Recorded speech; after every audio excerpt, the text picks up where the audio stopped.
In this video, I'll show you how to create a poll and send it to WhatsApp. So let's see how it's done. First, open WhatsApp on your phone. Then open the chat of the person where you want to create the poll. Once you're inside the chat window, tap the plus icon. A list of options will appear on the screen. From that list, tap on Poll.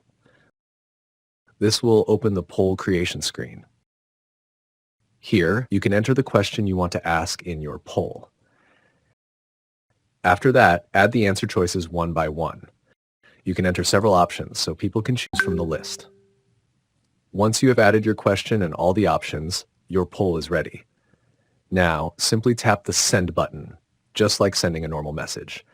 The poll will be sent instantly when the other person or members of the group respond by selecting an option. You'll be able to see their votes.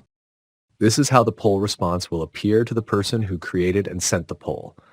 And that's it. You have successfully created and sent a poll in WhatsApp. I hope this video helped you. Thanks for watching, and I'll see you in the next one.